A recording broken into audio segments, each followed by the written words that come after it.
পরকালে কেউ নিজের আমলের জোরে জান্নাত দাবি করতে পারবে না। তাহলে জান্নাতে যেতে হলে ক্ষমা লাগবে, দয়া লাগবে, তো এদেরকে আল্লাহ ক্ষমা করে দেবে। ও জান্নাতিন তাজরি মিন তাহতিহাল আনহার, এবং এমন জান্নাতে প্রবেশ করার সুযোগ দিবে যেই জান্নাত শব্দের শাব্দিক অর্থ হচ্ছে বাগান। এমন সুজলা সুফলা সুশোভিত সুন্দর বাগান যার নিচ দিয়ে ঝর্ণাধারা প্রবাহিত, যেটা মানুষের কল্পনা তো আসতে পারে না যে এটা কত সুন্দর হতে পারে। খালিদিনা ফিহা, তারা সেখানে চিরস্থায়ী থাকবে। ওয়া নি'মা আজরুল আমিলিন, আর সৎ কর্মশীলদের আল্লাহ এভাবেই পুরস্কৃত করে থাকেন। ওয়াতিউল্লাহ ওয়ার রাসূল লাআল্লাকুম তুরহামুন, আল্লাহর আনুগত্য করো, রাসূলের আনুগত্য করো, তাহলে দয়া প্রাপ্ত হবে।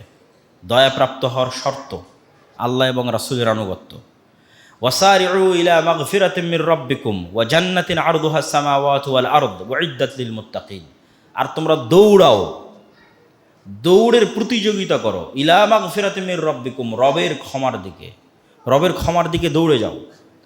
ওয়া জান্নাতিন আরদুহা সামাওয়াতু ওয়াল আরদ, আর এমন জান্নাতের দিকে দৌড়াতে থাকো যেই জান্নাতের প্রশস্ততা আসমান এবং জমিনের চেয়েও বড়, সেই জান্নাতের জন্য দৌড়াও। উইদ্দাত লিল মুত্তাকিন, আল্লাহ এই জান্নাত প্রস্তুত করেছেন মুত্তাকিদের জন্য। মুত্তাকি মানে আবার ওই আগের কথায় ফিরে যেতে হবে, যে সদা সর্বদা সতর্ক এবং সচেতন পদক্ষেপ নিচ্ছে।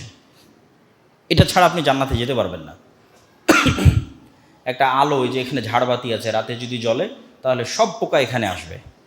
একমাত্র মুত্তাকি পোকা, যদি কোনো মুত্তাকি পোকা থেকে থাকে যে সদা সর্বদা সচেতন এবং সতর্ক পদক্ষেপ নেয়, ও সব পোকার চাইতে বিপরীতে ছুটবে। না, এই আলোতে যাওয়া যাবে না, গেলে পুড়ে যাব, বিপরীতে ছুটবে। কেন? ও সতর্ক সচেতন, ঠিক স্রোতের বিপরীতে চলার মতো। তাহলে মানুষের শাহওয়াত, মানুষকে টানতেছে, জাহান্নাম টানতেছে, মানুষের মনের ইচ্ছা। তাহলে ওই মনের ইচ্ছার বিপরীতে গিয়ে সদা সর্বদা সতর্ক পদক্ষেপ না নিলে আপনি তো জান্নাতের দিকে যেতে পারবেন না। তো জান্নাত প্রস্তুত আছে মুত্তাকিদের জন্য, যারা স্রোতের বিপরীতে, মনের বিপরীতে সদা সর্বদা সতর্ক এবং সচেতন পদক্ষেপ নেয়। আল্লাহ এবার মুত্তাকিদের কিছু বৈশিষ্ট্য বলছেন। আল্লাযীনা ইউনফিকুনা ফিস সাররাই ওয়াদ দাররা ওয়াল কাযিমিনাল গায়জ ওয়াল আফিনা আনিন নাস আল্লাহু ইউহিব্বুল মুহসিনিন। মুত্তাকি তারাই যারা সুখেও ব্যয় করে, দুঃখেও ব্যয় করে।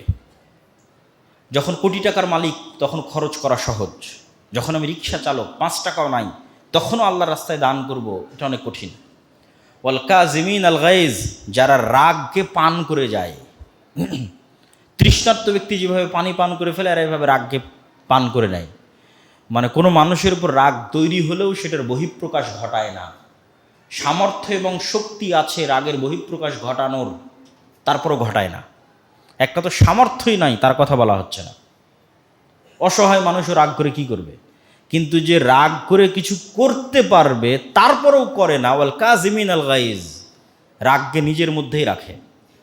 ওয়াল আফিনা আনিন নাস, একদল আছে রাগ তাৎক্ষণিক প্রকাশ করলো না, কিন্তু ঠান্ডা মাথায় ব্রেনে ওকে মারবে, সময় সাপেক্ষে এমনভাবে প্যাচে ফেলবে, প্রতিশোধ নেবে খুব ঠান্ডা ব্রেনে।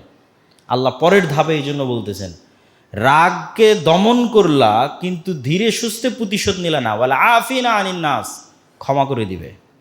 কাযিমিনাল গায়জ, রাগ বহিঃপ্রকাশ ঘটাবে না। ওয়াল আফিনা আনিন নাস, ক্ষমা করে দিবে।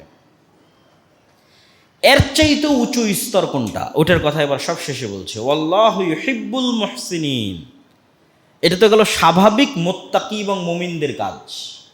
স্বাভাবিক মুত্তাকি এবং মুমিনদের কাজ হচ্ছে রাগের বহিঃপ্রকাশ ঘটাবে না, মানুষকে ক্ষমা করে দিবে। এদের চাইতে উঁচু স্তর মুহসিন, ইহসান, তারা কারা? রাগ তো চেপে যাবে, ক্ষমা তো করে দিবে, পাল্টা তার সাথে ভালো ব্যবহার করবে, এ হলো মুহসিন। আল্লাহু ইউহিব্বুল মুহসিনিন। আর এই সর্বোচ্চ স্তরে যে পৌঁছে গেছে, এদেরকে আল্লাহ ভালোবাসে। এরা হচ্ছে তাকওয়া এবং ইহসানের সর্বোচ্চ স্তরে পৌঁছে যাওয়া ব্যক্তি। ওয়াল্লাযীনা ইযা ফাআলু ফাহিশাতাও আও যালামু আনফুসাহুম, তার মানে কি মুত্তাকি এবং মুহসিনিনরা নিষ্পাপ, কোনো গুনাহই করবে না? না, আল্লাহ বলছেন মুত্তাকি তারাই যাদের থেকে কোনো ভুল হয়ে গেলে, গুনাহ হয়ে গেলে, ফাহিশাতান, বড় গুনাহ হয়ে যেতে পারে। জিনা ব্যভিচার থেকে শুরু করে যে কোনো বড় গুনাহ হয়ে যেতে পারে। আও জলামু আনফুসাহুম, এবং ছোট গুনাহ হতে পারে। যদি হয়ে যায় জাকারুল্লাহ, এরা সাথে সাথে আল্লাহকে স্মরণ করে, ফাস্তাগফারু লিযুনুবিহিম, এবং নিজের পাপের জন্য আল্লাহর কাছে ক্ষমা প্রার্থনা করে। ওমাই ইয়াগফিরুদ যুনুবা ইল্লাল্লাহ, আর তারা জানে যে পাপের ক্ষমা আল্লাহ ছাড়া কারো কাছে নাই, কোনো অলিয়া উলিয়া পীর দরবেশ মাজার না, পাপের ক্ষমা আল্লাহর কাছে। ওয়ালাম ইউসিররু আলা মা ফাআলু, আর যদি গুনাহ ছোটও হয় তবুও মুত্তাকি ওরা যে এই ছোট গুনাহ বারবার করে না, বারবার করে না। লাম ইউসিররু আলা মা ফাআলু, ওই গুনাহের উপর অটল থাকে না। একটা ছোট গুনাহ যদি বারবার করা হয় সেটা কবিরা গুনাহে পরিণত হয়ে যায়, তাহলে ও মুত্তাকির কাতারে আর থাকলো না, মুহসিনের কাতারে আর থাকলো না। মুত্তাকি মুহসিনদের গুনাহ হতে পারে, কিন্তু তার গুণাবলী কি, সাথে সাথে সে আল্লাহকে স্মরণ করে ক্ষমা চেয়ে আর ওই গুনাহ দ্বিতীয়বার না করার সত্য সংকল্প করে।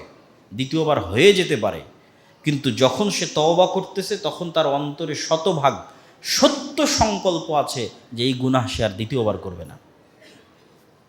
ওয়াহুম ইয়ালামুন, আর আল্লাহ সুবহানাহু তাআলা যদি তারা এইভাবে আল্লাহর কাছে ক্ষমা চাইতে পারে, তারা আল্লাহ বলছেন উলাইকা জাযাউহুম মাগফিরাতুম মির রাব্বিহিম, এদের এক নাম্বার প্রতিদান হচ্ছে আল্লাহর ক্ষমা। কেননা